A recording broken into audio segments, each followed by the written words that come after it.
Hello friends, बहुत बहुत स्वागत है आज के इस सेशन में आप सभी का।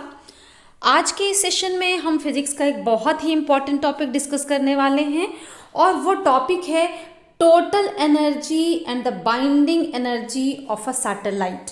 हम सैटेलाइट की टोटल एनर्जी कितनी होगी ये कैलकुलेट करेंगे और हम ये जानेंगे कि सैटेलाइट की बाइंडिंग एनर्जी क्या होती है और कितनी होती है। तो ये सेशन हमें बहुत ही इम्पॉर्टेंट सेशन होने वाला है।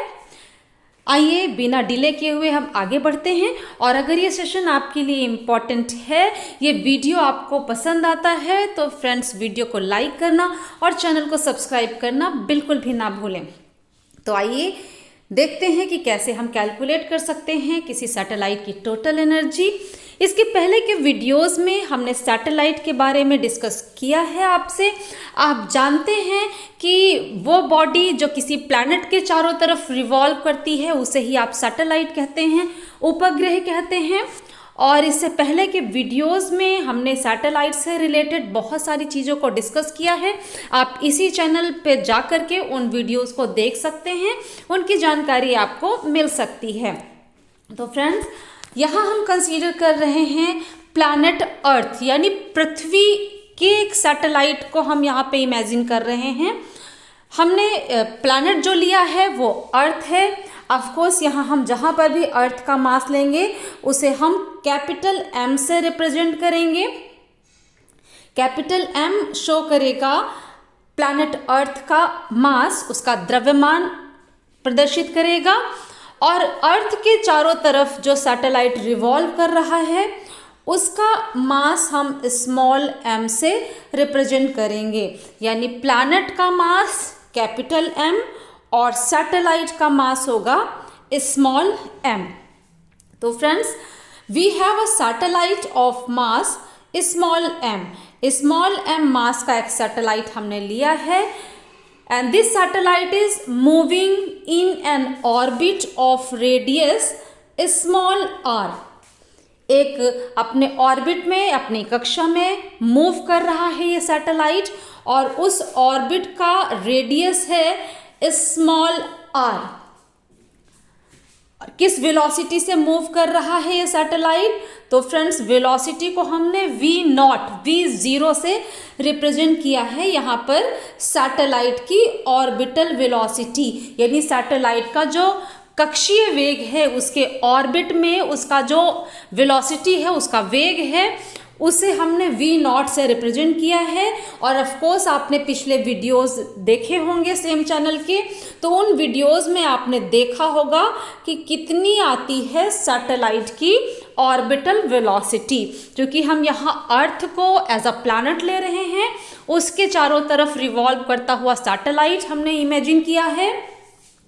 उस सैटेलाइट का मास हमने स्मॉल एम लिया है और जिस ऑर्बिट में रिवॉल्व कर रहा है उसका रेडियस स्मॉल आर लिया है। तो इस बेस पर जब हम देखते हैं कि सैटेलाइट की ऑर्बिटल वेलोसिटी v0 कितनी होगी, तो फ्रेंड्स आप देख पा रहे हैं कि उसकी वैल्यू हमें मिलती है √ of capital G capital M divided by small r। तो फ्रेंड्स, इसका कैलकुलेशन आप पिछले वीडियोस में इसी चैनल पर हैं, उस पर जाकर के देख सकते हैं कि ये वैल्यू कैसे कैलकुलेट की जाती है। आसानी से इसका कैलकुलेशन आपको मिल जाएगा कि यहाँ किसी भी प्लैनेट के चारों तरफ रिवॉल्व करने वाले सैटेलाइट के लिए ऑर्बिटल वेलोसिटी का ये फॉर्मूला कैसे आएगा। अब इतनी ऑर्बिटल वेलोसिटी हमें मिल जाती है सैटेलाइट की, then because of the gravitational attraction. Friends, जानते हैं आप कि अगर ये अर्थ है और अर्थ के सेंटर से ये स्मॉल r डिस्टेंस पर हमने अर्थ के चारों तरफ एक अगर ऑर्बिट इमेजिन किया जिसमें हमारा सैटेलाइट रिवॉल्व कर रहा है, यही रेडियस हमने लिया है for the orbit of a satellite. उपग्रह का जो कक्षा है उसके लिए यही त्रिज्या हमने अभी कंसीडर की है, आपने देखा।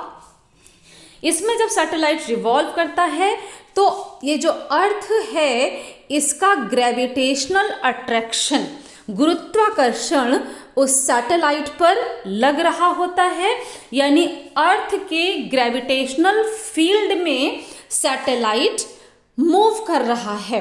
तो अर्थ के ग्रेविटेशनल फील्ड में जब हमारा सैटेलाइट मूव कर रहा है, उसकी वजह से हमारे सैटेलाइट में एक पोटेंशियल एनर्जी आती है। पोटेंशियल एनर्जी जिसे हम कैपिटल यू से रिप्रेजेंट करते हैं। इसकी वैल्यू कितनी आएगी फ्रेंड्स? तो वैल्यू हमें मिलती है capital U is equal to minus capital G, capital M, small m divided by R. और ये वैल्यू कैसे कैलकुलेट की जाती है? तो फ्रेंड्स फिर एक बार कहेंगे कि इसी चैनल में अलग से एक मैंने वीडियो दिया हुआ है और उस वीडियो में जाकर के आप आराम से देख सकते हैं कि कैसे जो वर्क डन कैलकुलेट करने का फॉर्मूला होता है, बिल्कुल उसी तरीके से हम ये पोटेंशियल एनर्जी कैलकुलेट कर पाएंगे फॉर एनी सैटेलाइट। किसी भी सैटेलाइट का जो कि अपने ऑर्बिट में रिवॉल्व कर रहा है, उसके लिए हम पोटेंशियल एनर्जी निकाल सकते हैं। और पोटेंशियल एनर्जी यहाँ सैटेलाइट में है किस लिए? तो आप समझ पा रहे होंगे कि एक प्लैनेट के चारों तरफ सैटेलाइट रिवॉल्व करता है, और जब प्लैनेट के चारों तरफ एक सैटेलाइट रिवॉल्व कर रहा है तो वो अपने ऑर्बिट में रिवॉल्व कर रहा है। ना तो वो ऑर्बिट को छोड़ के नीचे जा रहा है और ना ऊपर जा रहा है। यानी अगर ये अर्थ है, अर्थ के चारों तरफ हमारा सैटेलाइट इस ऑर्बिट में रिवॉल्व कर रहा है, तो इस ऑर्बिट को छोड़कर ना तो वो नीचे जाता है ना ऊपर जाता है, यानी अपने एक फिक्स ऑर्बिट में ही है। उसकी कहीं ना कहीं एक पोजीशन के बेस पर उसकी पहचान बन रही है। जो अर्थ के ग्रेविटेशनल फील्ड के अंदर है ये ऑर्बिट, तो इस वजह से इस सैटेलाइट की एक पोटेंशियल एनर्जी होगी। पोटेंशियल एनर्जी के अलावा अभी हम लोगों ने क्या देखा यहाँ कि अपने ऑर्बिट में रिवॉल्व कर रहा है, यानी ऑर्बिट तो फिक्स है लेकिन उस ऑर्बिट के अंदर सैटेलाइट मोशन में भी है। तो मोशन में होने की वजह से इस सैटेलाइट की काइनेटिक एनर्जी भी होगी। अब अगर सैटेलाइट में पोटेंशियल एनर्जी हमने देख लिया, तो काइनेटिक एनर्जी भी हमें कैलकुलेट करना है। और काइनेटिक एनर्जी का फॉर्मूला आप जानते हैं कि काइनेटिक एनर्जी को हाफ mv² से हम रिप्रेजेंट करते हैं। यहाँ पर हमने देखा कि जो भी सैटेलाइट है उसकी ऑर्बिटल वेलोसिटी की वैल्यू कितनी है, अभी हम लोगों ने देखा है और इससे पहले के वीडियोस में उसका कैलकुलेशन भी किया है। That is v0 is equal to capital G capital M divided by R। और यहाँ मैं बार बार आपको रिपीट नहीं कर रही हूँ क्योंकि पहले के वीडियोस में मैंने बताया है कि कैपिटल G क्या है। That is the universal gravitational constant, सार्वत्रिक गुरुत्वाकर्षणीयतांक, जिसकी एक फिक्स वैल्यू होती है। कैपिटल M और स्मॉल r हम आपको अभी एक्सप्लेन कर चुके हैं और पहले के वीडियोस में भी इसी तरीके से उन्हें यूज़ किया गया है। तो फ्रेंड्स, जब ये v0 की वैल्यू हम यूज़ करेंगे तो इसके बेस पर हम काइनेटिक एनर्जी भी निकाल सकते हैं ये फॉर्मूला यूज़ करके। जैसे ही इसमें v0 की वैल्यू को हम सब्स्टिट्यूट करते हैं, हमें मिल जाती है kinetic energy of the satellite moving in a orbit. एक कक्षा में गति करते हुए उपग्रह के लिए गतिज ऊर्जा यानी काइनेटिक एनर्जी का फॉर्मूला हमें मिल जाता है। और वो फॉर्मूला क्या आया है? वो फॉर्मूला आया है 1/2 capital G capital M small m divided by R। Small r जिस ऑर्बिट में सैटेलाइट रिवॉल्व कर रहा है उसका रेडियस है, कैपिटल M अर्थ का मास है और स्मॉल m उस सैटेलाइट का मास है, द्रव्यमान है, जिसको हम स्टडी कर रहे हैं। तो फ्रेंड्स, अभी तक हम लोगों ने सैटेलाइट के लिए पोटेंशियल एनर्जी जाना और काइनेटिक एनर्जी जाना। ये पोटेंशियल एनर्जी और काइनेटिक एनर्जी जब दोनों को हम ऐड करेंगे तो फ्रेंड्स, इनको ऐड करने पर हमें टोटल एनर्जी सैटेलाइट की मिल जाएगी, जिसे हम कैलकुलेट करना चाह रहे थे। तो फ्रेंड्स, हमने जो कैपिटल U निकाला यानी potential energy of the satellite, उसका कैलकुलेशन हमें क्या मिला था? Minus capital G capital M small m upon R. और हमने जब काइनेटिक एनर्जी कैलकुलेट किया तो काइनेटिक एनर्जी आया +1/2 capital G capital M small m upon R. एक माइनस में है, एक प्लस में है। इनको जब हम ऐड करते हैं तो जैसे अलजेब्रा में सिंपल एडिशन करते हैं, ये माइनस का टर्म आएगा, यहाँ पे ये प्लस का टर्म आएगा, तो माइनस प्लस माइनस हो जाएंगे और इसका रिजल्ट हमें क्या मिल जाएगा, total value -1/2 capital G capital M small m upon R. इसे आप आसानी से समझ पा रहे होंगे। बिल्कुल ऐसे ही जैसे अगर मान लीजिए capital G capital M small m upon R is equal to अगर हम x मान लें तो हम इस एडिशन को कैसे लिख सकते हैं, -x + 1/2x। और इसको आप सिंप्लीफाई करिए तो -1 + 1/2 ब्रैकेट में और ये x।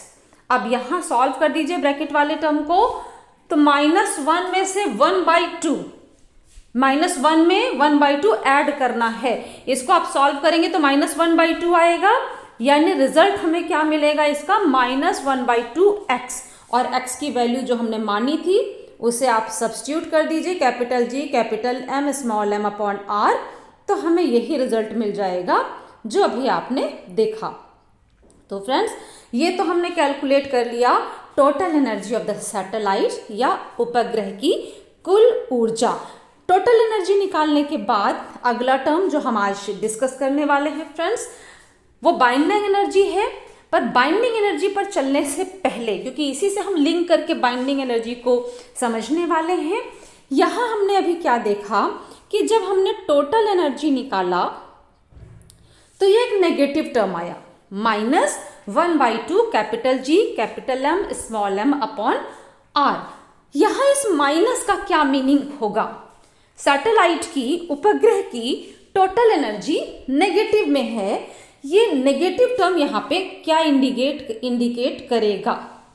तो फ्रेंड्स, हमारा जो सैटेलाइट है, मान लीजिए ये अर्थ है, अर्थ के चारों तरफ किसी ऑर्बिट में एक सैटेलाइट रिवॉल्व कर रहा है। इसमें रिवॉल्विंग सैटेलाइट की टोटल एनर्जी नेगेटिव में आ गई है।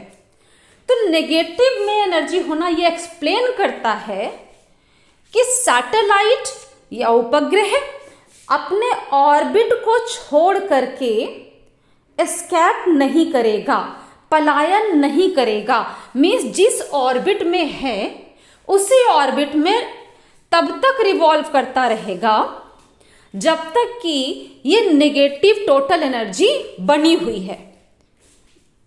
अगर हम किसी तरीके से ये जो नेगेटिव में टोटल एनर्जी आ रही थी, इस नेगेटिव को खत्म कर पाए, और वो कैसे हम खत्म कर पाएंगे, कैसे रिमूव कर पाएंगे नेगेटिव एनर्जी को, जब हम इसमें कुछ पॉजिटिव एनर्जी ऐड करेंगे तब हम इसको रिमूव कर पाएंगे यहाँ से। और जब तक ये नेगेटिव एनर्जी बनी हुई है तब तक हमारा सैटेलाइट अपने ऑर्बिट में रिमूव करता रहेगा, वो सैटेलाइट ऑर्बिट को छोड़ करके नहीं जा सकता। तो फ्रेंड्स, यहाँ नेगेटिव में टोटल एनर्जी का होना ये शो कर देता है कि हमारा सैटेलाइट अपने ऑर्बिट में ही रहेगा, यानी उस ऑर्बिट को छोड़कर, उस कक्षा को छोड़कर एस्केप नहीं करेगा। इसी चीज को यहाँ पे एक्सप्लेन किया है मैंने थोड़ा और डिटेल में, जिससे हर पॉइंट आपको समझ में आ जाए। फ्रेंड्स, आपने पहले से भी पढ़ रखा होगा कि जब कोई ऑब्जेक्ट इनफाइनाइट डिस्टेंस पे चला जाता है, अनंत पर चला जाता है, तो अनंत पर पोटेंशियल एनर्जी 0 होती है। यहाँ पर सैटेलाइट के केस में भी यही होगा कि अर्थ के चारों तरफ जिस ऑर्बिट में वो रिवॉल्व कर रहा है, अगर इस ऑर्बिट को छोड़ करके अनंत पर, इनफाइनाइट डिस्टेंस पर ये सैटेलाइट चला जाएगा, तो इनफाइनाइट डिस्टेंस पर, अनंत पर इस सैटेलाइट की पोटेंशियल एनर्जी 0 ही होगी। और काइनेटिक एनर्जी मिनिमम वैल्यू 0 होगी और उससे ऊपर कुछ हो सकती है, नेगेटिव नहीं जाएगी। यानी अनंत पर अगर हम टोटल एनर्जी को देखें तो टोटल एनर्जी मिनिमम वैल्यू 0 होनी चाहिए, क्योंकि वो काइनेटिक प्लस पोटेंशियल होगी। पोटेंशियल अनंत पर 0, इनफाइनाइट डिस्टेंस पर potential 0, kinetic energy minimum value 0 यानी 0 या उसके ऊपर। तो अगर हम इनफाइनाइट डिस्टेंस पर सैटेलाइट की टोटल एनर्जी बोलें तो टोटल एनर्जी होनी चाहिए एटलीस्ट यानी कम से कम यानी मिनिमम वैल्यू 0 होनी चाहिए। और अगर इसकी टोटल एनर्जी नेगेटिव में है अपने ऑर्बिट में, तो तब तक उसी ऑर्बिट में बना रहेगा। ये अर्थ है, इसके चारों तरफ ऑर्बिट, यहां सैटेलाइट है और इस ऑर्बिट में टोटल एनर्जी सैटेलाइट की नेगेटिव आई। दैट मीन्स जब तक हम इस नेगेटिव को 0 या उससे ऊपर कोई पॉजिटिव में कन्वर्ट नहीं करते, तब तक ये सैटेलाइट इसी ऑर्बिट में रिवॉल्व करेगा, इस ऑर्बिट को छोड़कर अनंत की तरफ नहीं जाएगा, यानी एस्केप नहीं करेगा, यानी पलायन नहीं करेगा। और यही बात टोटल एनर्जी का नेगेटिव होना शो करता है कि सैटेलाइट अपनी कक्षा से बंधा हुआ है, उसको छोड़कर नहीं जा सकता। Here the negative total energy of the satellite indicates that the satellite is bound to the orbit around the earth. At r is equal to infinity, the potential energy is 0 and minimum kinetic energy is 0. Potential energy अनंत पे 0 और minimum kinetic energy 0। Hence the minimum value of total energy of the satellite at infinity is 0। In its orbit its total energy is given by this value. ये total energy यानी total energy negative है जब satellite अपने orbit में revolve कर रहा है। चूंकि टोटल एनर्जी नेगेटिव है, the satellite must be given some positive energy to make total energy 0 to send the satellite to infinity। यानी अगर हम ये चाहते हैं कि अपने ऑर्बिट से सैटेलाइट अनंत की तरफ एस्केप कर जाए, यानी अपने ऑर्बिट को छोड़कर चला जाए, तो हमें इसकी टोटल एनर्जी को एटलीस्ट कम से कम 0 करना पड़ेगा। Otherwise it will not leave it's orbit around the अर्थ। जब तक हम इसकी टोटल एनर्जी को कम से कम 0 नहीं करते, जो कि नेगेटिव में है, तब तक ये अपने ऑर्बिट को छोड़ करके नहीं जाएगा satellite. It is said that the satellite is bound to its orbit around the earth. So negative total energy of the satellite means the satellite is bound to its orbit। तो friends, यहां जो negative total energy आई है satellite की इन its orbit, अपनी कक्षा में जब move कर रहा है सैटेलाइट तो उसकी टोटल एनर्जी नेगेटिव आई है। उसके एक्सप्लेनेशन में ही बाइंडिंग एनर्जी टर्म छुपा हुआ है। बाइंडिंग एनर्जी क्या होगा? अभी हमने क्या देखा कि जब तक हम सैटेलाइट की टोटल एनर्जी को एटलीस्ट 0 नहीं करते, तब तक सैटेलाइट अपने ऑर्बिट में रहेगा। और जैसे ही वो 0 होगी, यानी अर्थ के चारों तरफ हमारा एक ऑर्बिट है जिसमें एक सैटेलाइट है, और यहाँ सैटेलाइट की टोटल एनर्जी कितनी है, ये, जो कि एक नेगेटिव वैल्यू है। और जब तक ये नेगेटिव बनी है, सैटेलाइट इसी ऑर्बिट में रहेगा। जब हम इसे कम से कम 0 में कन्वर्ट कर दें तो सैटेलाइट कहाँ चला जाएगा? इनफाइनाइट डिस्टेंस यानी अनंत पर, क्योंकि इनफाइनाइट डिस्टेंस में हमने जो टोटल एनर्जी देखा वो कम से कम 0 होनी चाहिए। और इस टोटल एनर्जी को 0 करने के लिए, यानी जो टोटल एनर्जी है minus capital G capital M small m divided by 2r, minus capital G capital M small m upon 2r, या इसी को हम इस तरह से भी लिखते हैं -1/2 capital G capital M small m upon r। जो इस वैल्यू से रिप्रेजेंट हो रही है टोटल एनर्जी, इसको जीरो करना है तो इसी एनर्जी के बराबर पॉजिटिव एनर्जी हमें सैटेलाइट को देनी होगी, जिससे सैटेलाइट की ये नेगेटिव एनर्जी और ये पॉजिटिव एनर्जी एक दूसरे को कैंसिल कर दें और सैटेलाइट की टोटल एनर्जी एटलीस्ट जीरो हो जाए। और जैसे ही हम इतनी वैल्यू के बराबर की पॉजिटिव एनर्जी सैटेलाइट को देंगे, सैटेलाइट अपने ऑर्बिट को छोड़कर एस्केप कर जाएगा, पलायन कर जाएगा। इसीलिए इस नेगेटिव वैल्यू के बराबर की पॉजिटिव एनर्जी को सैटेलाइट की हम बाइंडिंग एनर्जी यानी बंधन ऊर्जा कहते हैं। तो फ्रेंड्स, सैटेलाइट की बाइंडिंग एनर्जी को हम इस फॉर्मूले से रिप्रेजेंट करते हैं plus capital G capital M small m divided by 2r, या फिर plus 1/2 capital G capital M small m divided by r। इस तरीके से हम बाइंडिंग एनर्जी को एक्सप्लेन करते हैं। The energy required by a satellite to leave its orbit around the earth and escape to infinity is called its binding energy.